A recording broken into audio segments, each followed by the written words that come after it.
চন্দ্রগুপ্ত চন্দ্রগুপ্ত।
তুমি এখানে কি করছো?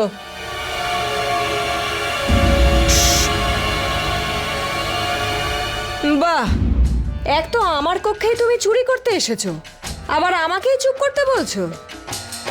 এমনিতেও কাল তোমার ব্যবহার দেখে বুঝতেই পেরেছিলাম যে তুমি ছোটখাটো একজন চোর। তোমার তো মুখ দেখেই তা বোঝা যায়, চোর। কি চুরি করতে এসেছো? পুরোপুরি তো নয়, কিন্তু অল্প বিস্তর ঠিকই ধরেছ তুমি। চোর তো আমি অবশ্যই, কিন্তু ছোটখাটো নই। খুবই ধুরন্ধর চোর আমি। দুষ্ট এবং অত্যাচারী রাজাদের ঘুম নিমেষের মধ্যেই কেড়ে নিই আমি। দেখতে পাচ্ছি, এত কড়া সুরক্ষা ব্যবস্থা থাকা সত্ত্বেও সমস্ত সৈন্যদের চোখে ধুলো দিয়ে তুমি আমার কক্ষে চলে এসেছো। ছোটখাটো চোর নও। কি চুরি করতে এসেছো? আমি যাই চুরি করতে আসি না কেন, সেটা আমার এবং ভদ্রশালের মধ্যেকার ব্যাপার। তুমি কেন মাঝখানে আসছো? ভদ্রশাল? ও, তাহলে তোমায় আমি আটকাবো না। তোমার যা চুরি করার চুরি করো। আমি অত্যন্ত আনন্দ পাবো।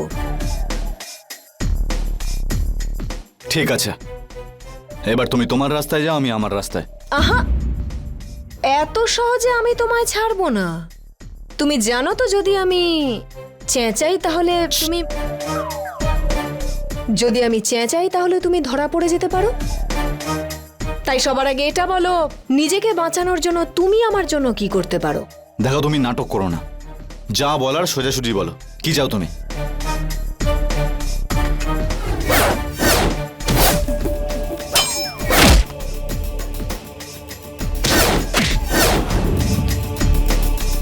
ভদ্রশাল রাজকুমারীকে সুরক্ষা দেওয়ার নাম করে যেন বন্দি করে রেখেছেন। এমনকি আমি রাজকুমারীর সাথে স্বাধীনভাবে কোথাও বাইরেও যেতে পারছি না। আমরা প্রাসাদ থেকে বাইরে যেতে চাই। কালকে যেভাবে তুমি আমাদের সৈন্যদের মারলে, সেটা দেখে আমার মনে হয় যে যদি এই কাজ কেউ করতে পারে তাহলে সে হলো তুমি। যদি তুমি আমার হয়ে এই কাজ করো, তাহলে আমি চুপ থেকে তোমাকে বাঁচাতে পারি। না তো চেঁচানো আমার কাছে মোটেও বড় ব্যাপার নয়। দেখো, আমায় ক্ষমা করে দাও, আমি এইসব ঝামেলায় পড়তে চাই না। তুমি হয়তো ভুলে যাচ্ছ যে এটা আমার অনুরোধ নয়, আদেশ। আদেশ মানো, নয় তো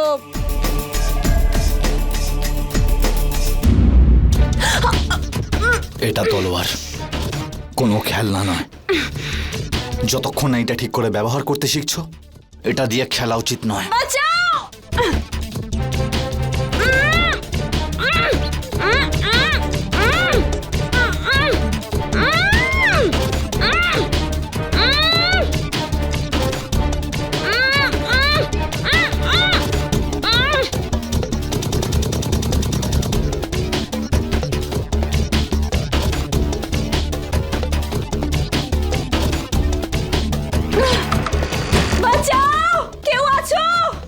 যত খুশি চেঁচাও তুমি, আমার কিচ্ছু যায় আসে না।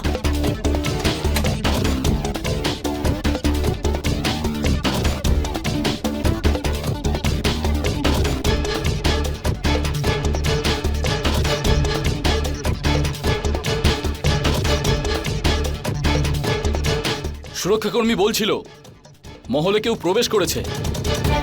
আমরা ওই দিকটা দেখছি, ততক্ষণ তোমরা এই সব কটা কক্ষে এক এক করে সাবধানে পরীক্ষা করতে শুরু করে দাও। ঠিক আছে, চলো।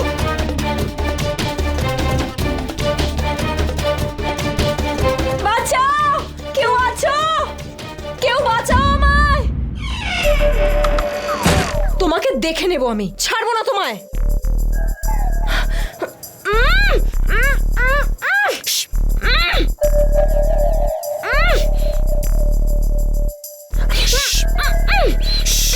এদিকটা দেখো। চলো চলো, দেখো দেখো, এখানে আছে কোথাও, দেখো ভালো করে। হ্যাঁ হ্যাঁ, দেখো, খোঁজো ওকে। ওদিকটা খোঁজো, খুঁজে দেখো। এখানেও তো কেউ নেই। আচ্ছা গেল তাহলে? যে করে হোক ওকে খুঁজে বের করতেই হবে। কোথায় গেল? কোথায় গেল? ওদিকটা দেখতে হবে। এখানেই তো এসেছিল। খোঁজো খোঁজো, চারিদিকে খোঁজো, দেখো। ভালো করে খোঁজো, খুঁজে বের করতেই হবে ওকে। চলো এখান থেকে, কেউ নেই এখানে।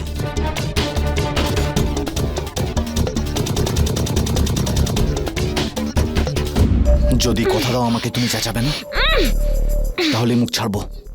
বলো।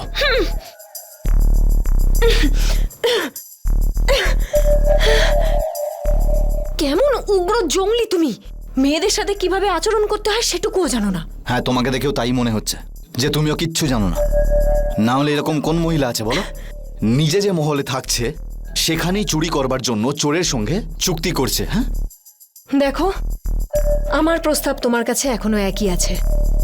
ভাবো, আমার শর্ত মেনে নাও, নয়তো তাকিয়ে দেখো তোমার চারপাশে কত সুরক্ষা সৈনিক রয়েছে। ছাড়বে না কিন্তু তোমায় তারা। সমস্ত সৈনিক চলে গেছে। যাও ওদিকে দেখো। হ্যাঁ হ্যাঁ, দেখছি আমরা, দেখছি কোথায় আছে। দেখছি আমরা, দেখছি।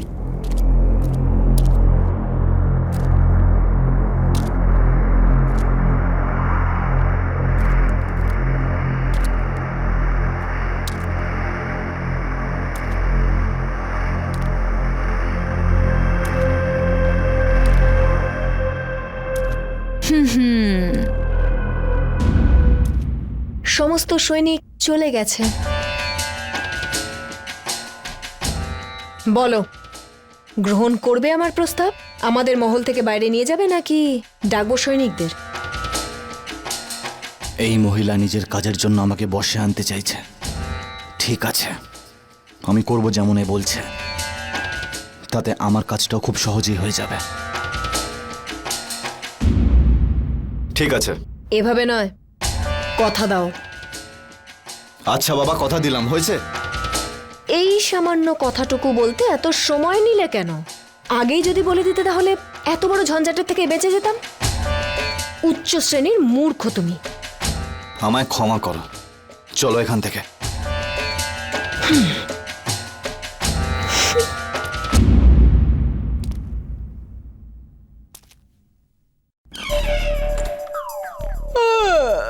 তুমি তুমি এই বস্ত্রকক্ষে কি করছিলে? ঘুমানোর চেষ্টা করছিলাম। তোমরা সৈন্যরা মহলে চেঁচিয়ে চেঁচিয়ে মাথা খেয়ে নিচ্ছ। আরে আমি ভাবলাম কিছু সময়ের জন্য বস্ত্রকক্ষে গিয়ে একটু ঘুমিয়ে নি, কিন্তু না, এখানেও চলে এলে চেঁচাতে। এসব কি কথা বলছো তুমি? ঘুমোচ্ছিলে, তাও আবার বস্ত্রকক্ষে? মিথ্যে কথা বলছো তুমি। কি মিথ্যে বলছি? আমি মিথ্যে কথা বলছি? তুমি আমায় একটা কথা বলো যে তুমি এখানে আমার কক্ষে কি করছো? তুমি কি জানো না যে আমি মগধের রাজকুমারীর বিশেষ দাসী? এক্ষুনি গিয়ে রাজকুমারীকে জাগিয়ে সব বলে দেবো, তারপর দেখো কি হয় তোমার সাথে।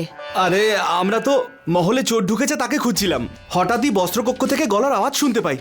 এখানে সবকিছু সুরক্ষিত আছে কিনা সেটা দেখতে এখানে চলে আসি।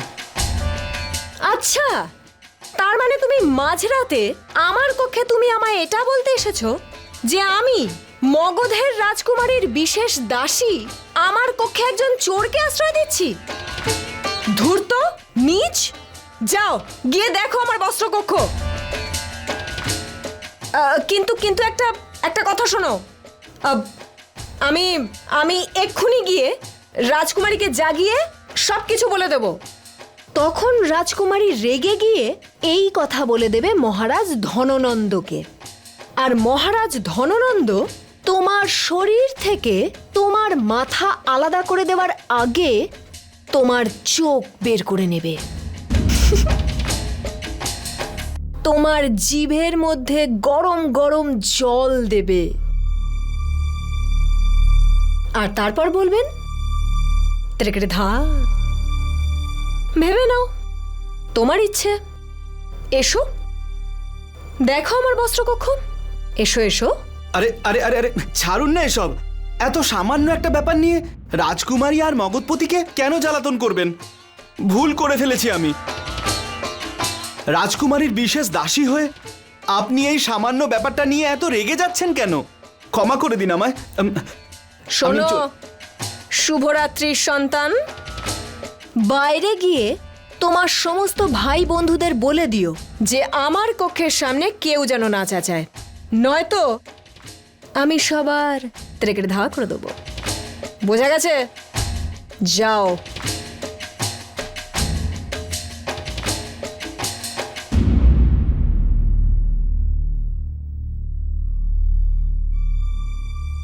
বাইরে এসো।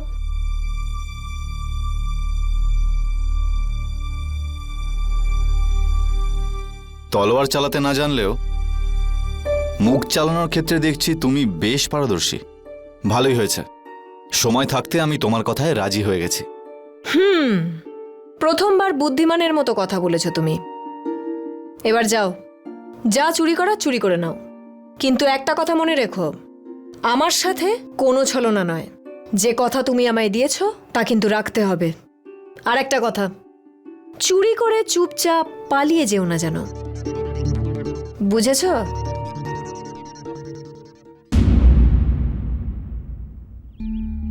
যে কোনো রাষ্ট্রের সম্পত্তি তার সোনা নয়, তার নাগরিকেরা।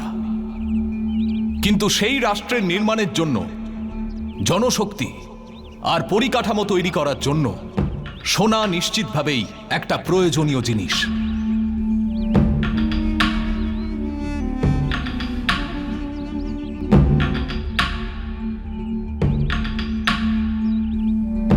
এসো ভদ্রভট্ট। প্রণাম আচার্য। আচার্য, আপনি সবকিছু কিভাবে আগে থেকে জানতে পেরে যান? ধ্যানের অনেক স্তর থাকে ভদ্রভট্ট। সাহালের কি খবর? আচার্য, ওদিকে সাহালে আপনার পরিকল্পনা অনুযায়ী কাজ চলছে। ভদ্রশাল সাহাল থেকে বাইরে বেরিয়ে আপনাকে চতুর্দিকে খুঁজছে। আর চন্দ্রগুপ্ত সোনা চুরি করার পরিকল্পনা করে ফেলেছে। আচার্য, আপনি খুব ভালো পরিকল্পনা করেছেন, কারণ একদিকে অমাত্য রাক্ষস আর ভদ্রশাল আপনাকে চারিদিকে খুঁজে বেড়াচ্ছে, আর অন্যদিকে আপনি এখানে এই জঙ্গলে আনন্দের সাথে ধ্যান করছেন।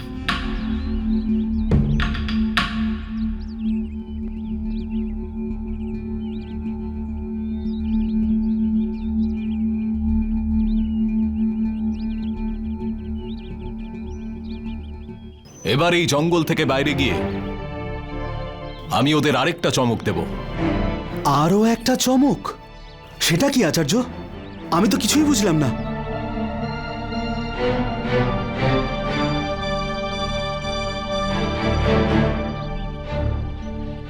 শত্রুর সঙ্গে লড়ে তাকে পরাজিত করাটা বড় কথা না। বড় কথা হলো তার সঙ্গে না লড়েই তার সুরক্ষা ব্যবস্থাকে বিধ্বস্ত করা।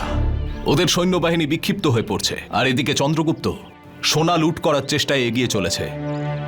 কিন্তু এবার আমাদের এই পরিস্থিতি থেকে আগামী নতুন পরিস্থিতির দিকে সজাগ দৃষ্টি রেখে নতুন কথা ভাবতে হবে। যেভাবে শত্রুরা আমাদের খবর সংগ্রহ করার জন্য আমাদের পেছনে গুপ্তচর নিযুক্ত করেছিল, সেভাবেই আমাদেরও ওদের পিছনে সময় থাকতেই আমাদের গুপ্তচর নিয়োগ করতে হবে, যাদের ওরা সন্দেহ করবে না। ওদের রাজ্যের সুরক্ষা আর ন্যায় ব্যবস্থায় আমাদের লোক থাকতে হবে। চলো।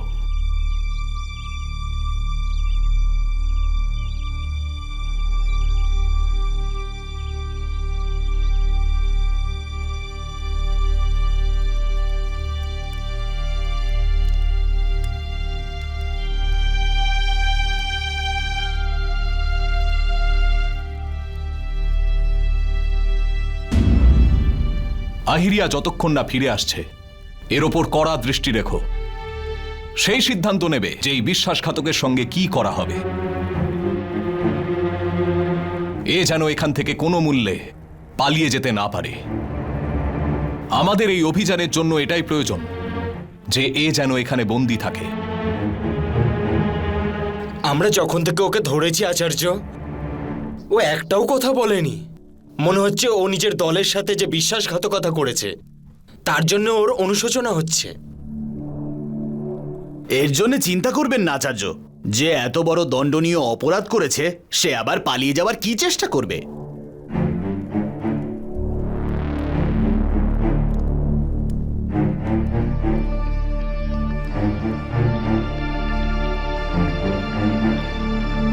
আহেলিয়া এলেই ওর জিভ কেটে শকুনদের খাইয়ে দেবে। আমার তো মনে হয় ওকে কেটে টুকরো টুকরো করে কুকুরকে খাইয়ে দেবে।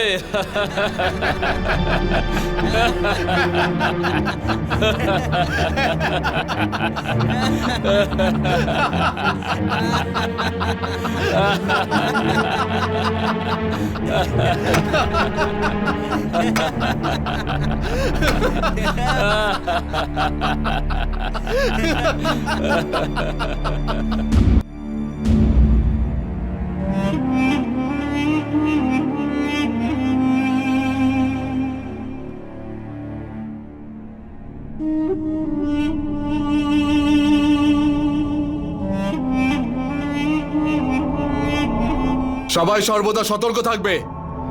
এইমাত্র একজন রক্ষক এক অপরিচিতকে মহলে প্রবেশ করতে দেখেছে।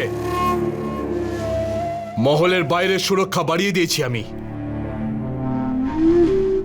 যে মহলে প্রবেশ করেছে সেই যেন এই মহল থেকে বেরোতে না পারে। যদি কেউ কোনো রকম সামান্য ভুলও করে তাহলে সামন্ত ভদ্রশাল তার শিরচ্ছেদ করে নগর দ্বারে ঝুলিয়ে দেবেন।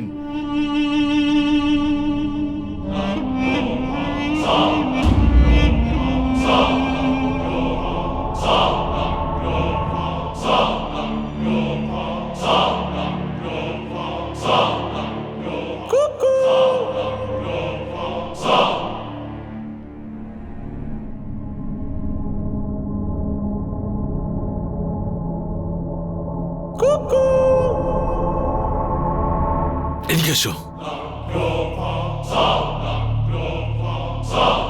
যার জন্য একটু আগেই মারুত চেঁচামেচি করে গেল, আমার মনে হচ্ছে ও আমাদের চন্দ্রগুপ্ত। ও মহলে প্রবেশ করেছে, আর যতক্ষণ না আমি চন্দ্রগুপ্তের সঙ্গে দেখা করব এই কথাটা যেন আর কেউ জানতে না পারে। বুঝেছ? যাও, নিজেদের জায়গায় যাও।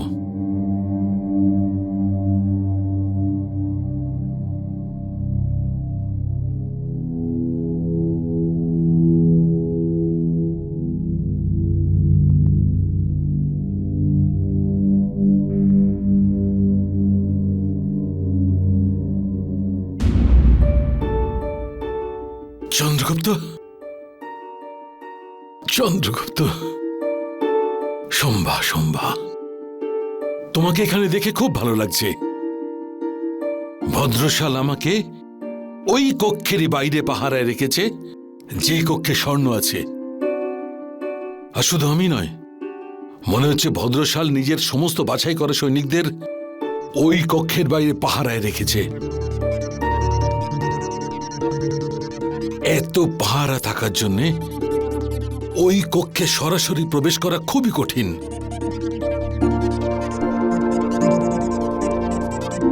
তবে আমরা কি করে প্রবেশ করব ওই কক্ষে? এসো আমার সঙ্গে।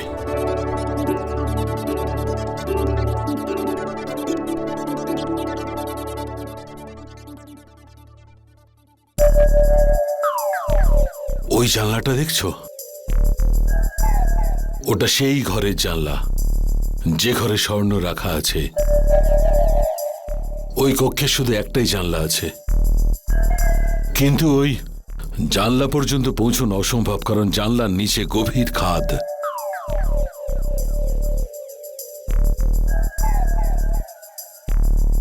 তো নিচ থেকে তো ওই জানলা পর্যন্ত যাওয়া অসম্ভব মনে হচ্ছে।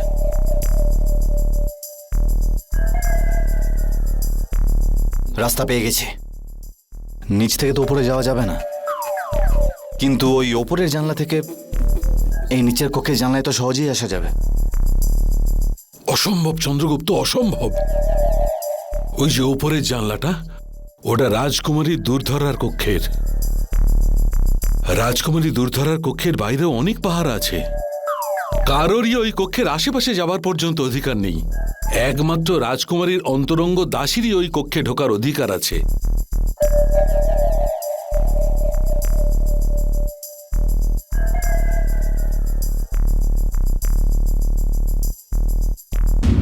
কি হলো? পেয়ে গেছি উপায়। চলো। আরে চলো চলো, গিয়ে দেখি। থেকে আছে ধোঁয়া। আরে এই আরে আগুন লেগে গেছে। আগুন লেগেছে, আগুন আরে আগুন লেগে জল নিয়ে গেছে। এসো, জল নিয়ে এসো। প্রচন্ড আগুন লেগেছে। আরে কেউ জল আনো, জল আনো। আরে আগুন, আগুন জল আনো। জল নিয়ে এসো। ওরে বাবা রে। আগুন লেগে গেছে। আগুন আগুন আগুন। এবার আমি দেখব তোমার পরিকল্পনা কিভাবে সফল হয় আচার্য।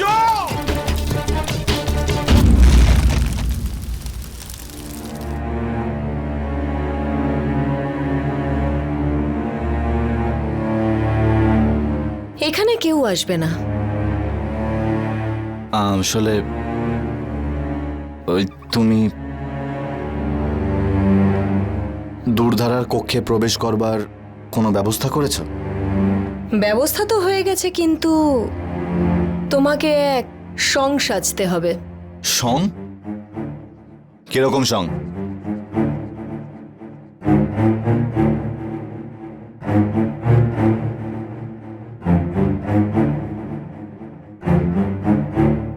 নাও, পড়ে নাও এটা। এটা কি?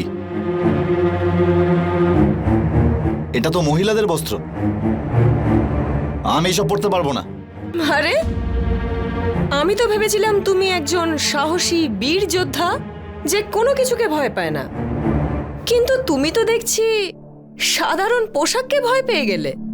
তোমার যা বলার তুমি বলে নাও, কিন্তু আমি এসব পড়বো না। ঠিক আছে, তোমার ইচ্ছে। তোমায় যদি ডাকাতি না করতে হয় করো না, কিন্তু যে কথা তুমি আমায় দিয়েছো সেটা মনে রেখো। যেই মুহূর্তে এই মহল থেকে বেরোনোর পথ তুমি পেয়ে যাবে তখন আমায় জানিয়ে দিও, আর তারপর রাজকুমারীর সাথে আমায় নিয়ে যাও। ব্যাস, কথা শেষ। দাঁড়াও। আচ্ছা ঠিক আছে, আমি এই বস্ত্র পরে নেব। একটা সাধারণ কথা বুঝতে কত দেরি হয় তোমার। আচ্ছা ঠিক আছে, দাও বস্ত্র।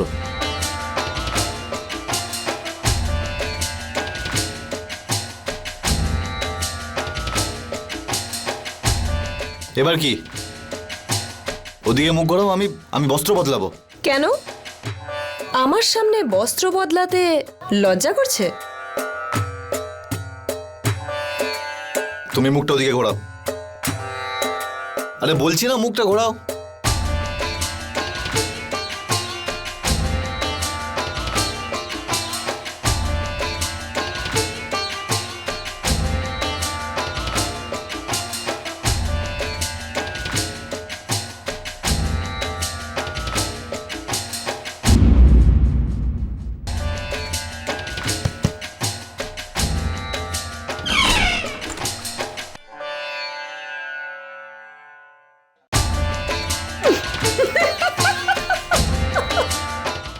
চলো।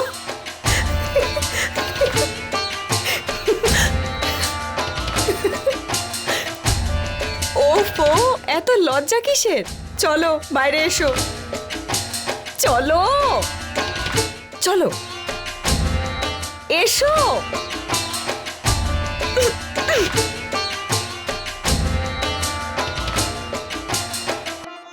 ওহো, কি সুন্দর দেখাচ্ছে তোমায়। ভগবান তোমায় কুনজর থেকে রক্ষা করুন। চলো। শুধু একবার আমার উদ্দেশ্যটা পূরণ হয়ে যাক, তারপর দেখাচ্ছি তোকে মজা, দাসীর বাচ্চা কোথাকার। আরে চলো, একটা কথা বলবো তোমায়। এমনিতেও আমার কথা শোনা ছাড়া তোমার কাছে আর অন্য কোনো বিকল্প নেই, তাই চুপচাপ শুনে নাও। আমি ভাবছিলাম যে তুমি যদি তোমার বীরত্ব দেখিয়ে ক্লান্ত হয়ে যাও, তাহলে এই কাজের জন্য চেষ্টা করতে পারো। আরে খুব ভালো দাসী হবে তুমি।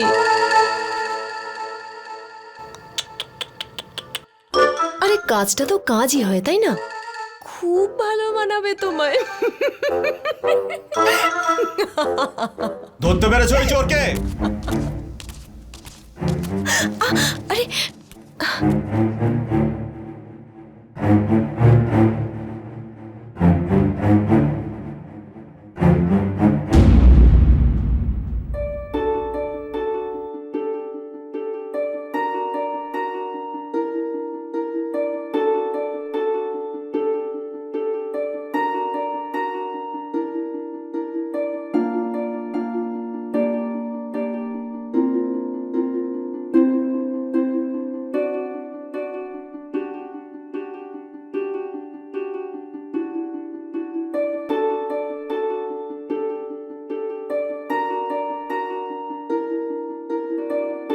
শত্রু স্বদেশী হোক বা বিদেশি, অখণ্ড ভারতের নির্মাণের জন্য তোমায় শত্রুকে হত্যা করতে হবে।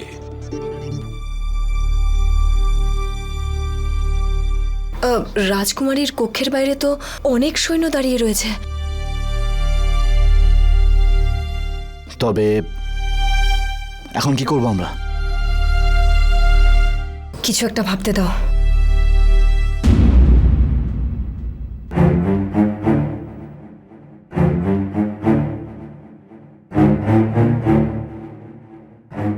দাঁড়াও,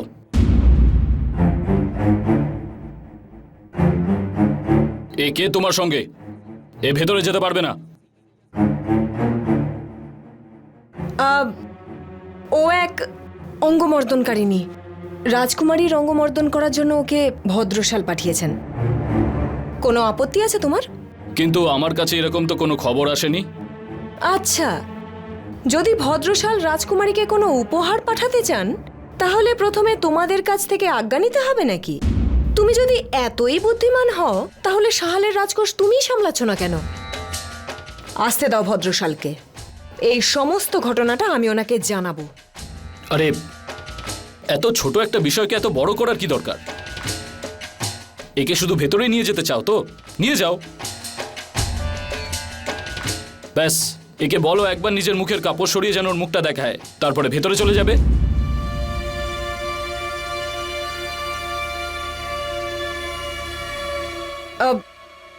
এটা সম্ভব নয়। কেন? কেন হতে পারে না?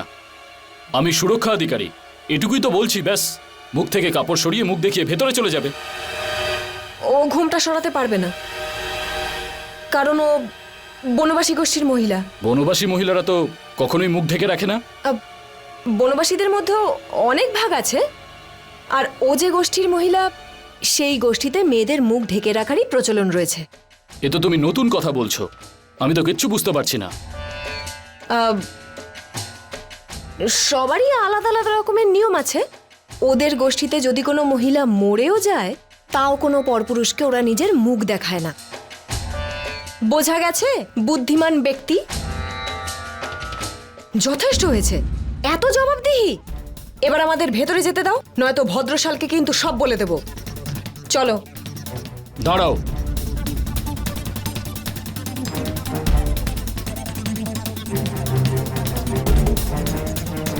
তুমি একজন দাসী হয়ে মুখ্য সুরক্ষা আধিকারিকের কথা শুনতে পাচ্ছ না? দেখাতে বলো ওকে, মুখটা দেখাও।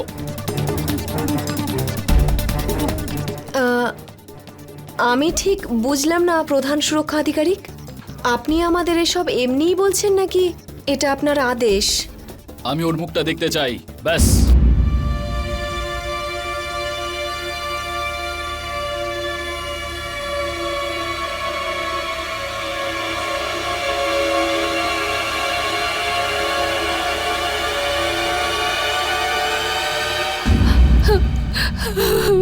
ব্যাস ব্যাস, অনেক হয়েছে, এবার তুই চুপ কর। আরে আরে আমাকে ক্ষমা করে দিন দেবী। ব্যাস ব্যাস ব্যাস, দেখলে কাঁদিয়ে দিলে তো মেয়েটাকে। বলেছিলাম তোমাকে ওদের নিয়ম এটা, কিন্তু তোমরা ব্যাস চুপ করো। ব্যাস, এই সুরক্ষা আধিকারিকদের বুদ্ধি থাকে না। এবার কে সামলাবে ওকে? মাংলিক, ওরে শোন, এই নাও, যাও পালাও পালাও।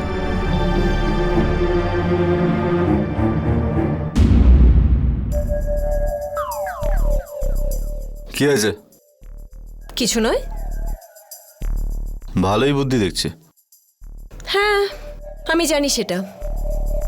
যাওয়া যাক। হ্যাঁ তো চলো, আমি কখন মানা করলাম? চলো তাহলে।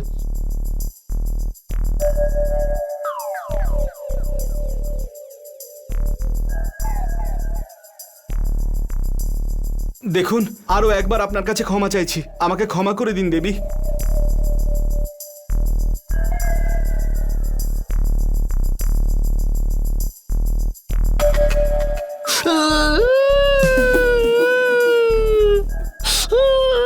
ব্যাস ব্যাস ব্যাস ব্যাস ব্যাস, চুপ কর, তুই চুপ কর, চুপ কর। বেচারা ক্ষমা চাইছে তো তোর কাছে। চুপ কর, চুপ কর, চুপ। ব্যাস ব্যাস ব্যাস, আর কাঁদে না, আর কাঁদে না। এবার কি আমরা যেতে পারি? চল চল চল মৌলি, চল চল চল। ঠিক আছে বাবা, চল চল চল, হয়ে গেছে।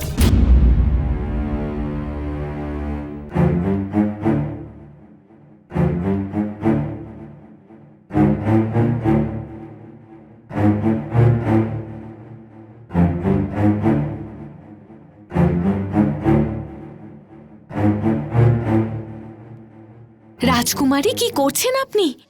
আপনি চোরকে সাহায্য করছেন। মহারাজ জানতে পারলে কি রাগ করবেন জানেন? আর যদি এটা জানতে পারেন আমিও আপনাকে সাহায্য করেছি, আমাকে তো মেরেই ফেলবেন। তুই এত ঘাবড়ে যাচ্ছিস কেন? ও ভদ্রশালে থেকে সোনা চুরি করতে এসছে, বাবার নয়। আর এমনিতেও আমার বাবার নাম হলো ধননন্দ। উনি শুধুমাত্র নিজের ধন নিয়েই ভাবেন, অন্য কারোর নয়। আর যদি ভদ্রশাল ওনার কাছে নালিশ করেও ফেলেন, তাহলে আমরা ওনার সামনে গিয়ে হেসে ফেলবো, আর উনি তেরেকেটে ধা হয়ে যাবে। রাজকুমারী, ওই চোরের থেকে সাবধানে থাকবেন, দেখলেই তো খুব ভয় করে। কাপ, তোকে যা বলা হয়েছে তুই সেটাই। ওকে আমি সামলে নেব। যা, আর আমার আনন্দ মাটি করিস না, যা যা।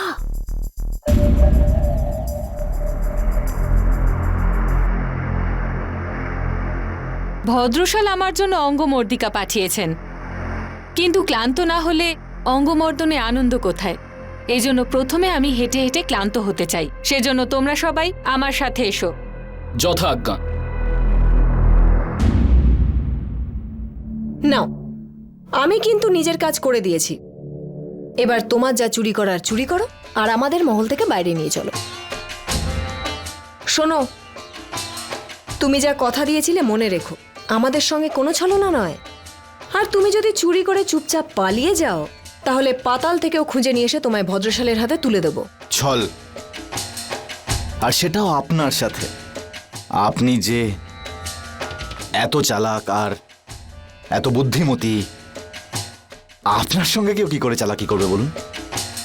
আপনার মধ্যে এত গুণ, এত বুদ্ধি ধরেন আপনি। যাক, দেরিতে হলেও তুমি অন্তত বুঝতে তো পেরেছো যে আমি আসলে কি। সামান্য বুদ্ধি তো তোমারও আছে।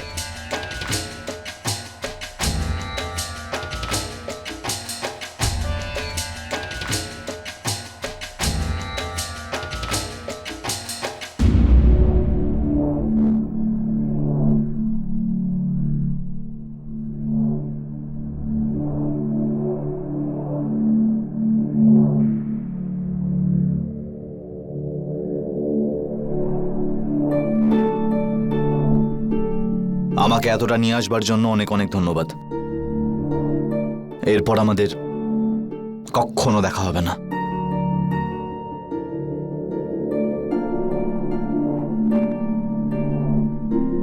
বিদায়।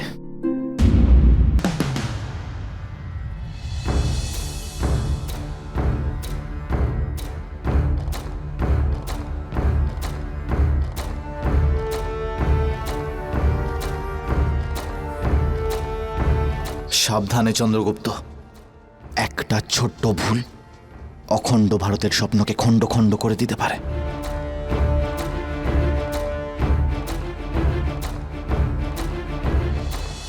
মা, আমাকে রক্ষা করো।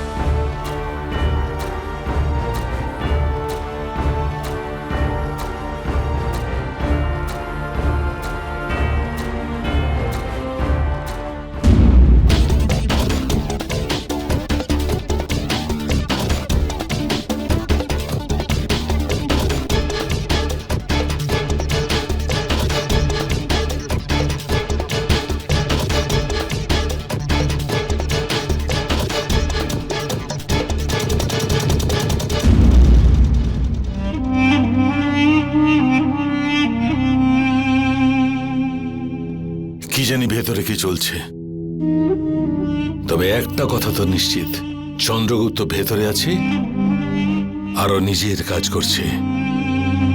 যতক্ষণ না ও নিজের কাজ সম্পূর্ণ হচ্ছে, আমাকে বাইরের দায়িত্ব পালন করতে হবে।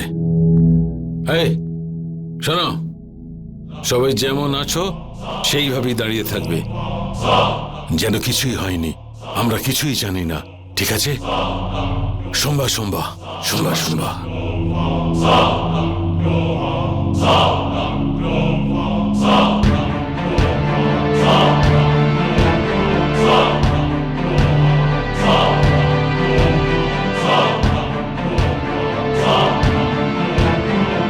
এটা তোমার প্রথম পর্যায় চন্দ্রগুপ্ত। অখণ্ড ভারতের জন্য, নিজের প্রতিজ্ঞার জন্য, আমার প্রতিজ্ঞার জন্য, ধননন্দের অত্যাচারী শাসনকে শেষ করার জন্য। তাই কোনো ভুল হলে চলবে না। তোমার একটা ভুল সেই সব কিছু শেষ করে দেবে, যেসব প্রতিজ্ঞা তুমি আজ পর্যন্ত করে এসেছো।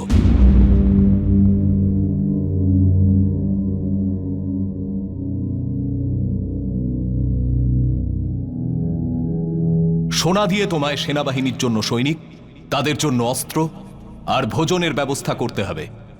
আচার্য, যেরকম অর্জুনের দৃষ্টি পাখির চোখেই ছিল, ঠিক সেইভাবে আমার দৃষ্টিও স্বর্ণের উপরই রয়েছে।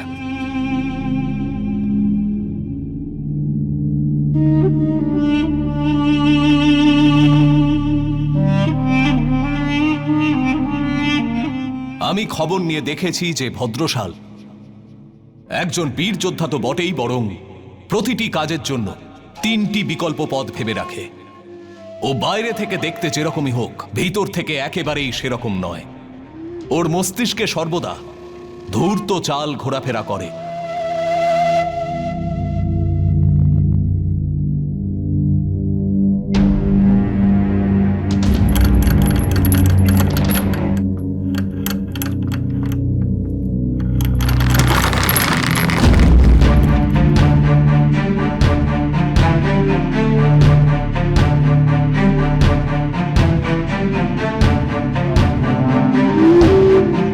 তোমরা কি কোনো আওয়াজ শুনতে পেয়েছো?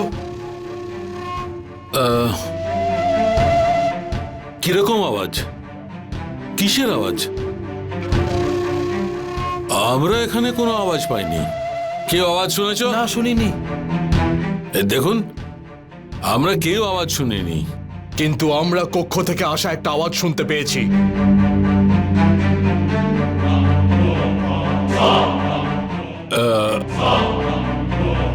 আমি সত্যি বলছি, আমরা কোনো আওয়াজ শুনিনি।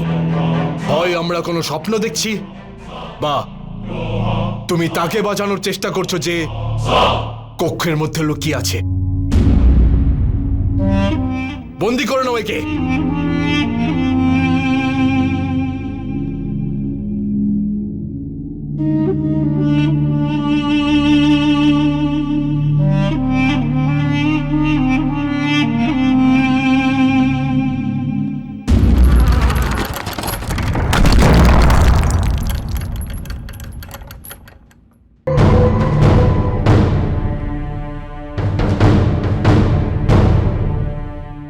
আচার্য তো এটাই লিখে পাঠিয়েছিলেন যে স্বর্ণ সাহালে রয়েছে।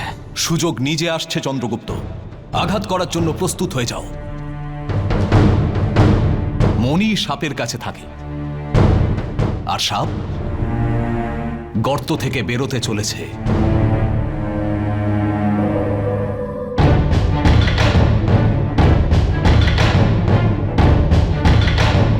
কিন্তু আচার্য এটা কি লিখেছেন যে মণি সবসময় সাপের কাছে থাকে আর সাপ গর্ত থেকে বের হতে চলেছে? এর মানে হলো এটাই শশাঙ্ক, যে স্বর্ণ লুট করবার উপযুক্ত সময় এসে গেছে। এবার যখন ভদ্রশাল এই মহল থেকে দূরে রয়েছে, আমাদেরকে আজ রাতেই মহলে প্রবেশ করতে হবে। এইবার বুঝতে পারলাম আচার্য তার লেখায় এটাই বলতে চেয়েছেন। আমি আচার্যর বার্তাটা বুঝতে ভুল করেছিলাম। উনি এটাই বলতে চেয়েছিলেন যে মণি সবসময় সাপের কাছেই থাকে, অর্থাৎ স্বর্ণ সবসময় ভদ্রশালের কাছেই আছে, আর সাপের গর্ত থেকে বেরোনোর সময় হয়ে গেছে, তাই লুট করবার জন্য প্রস্তুত হয় না।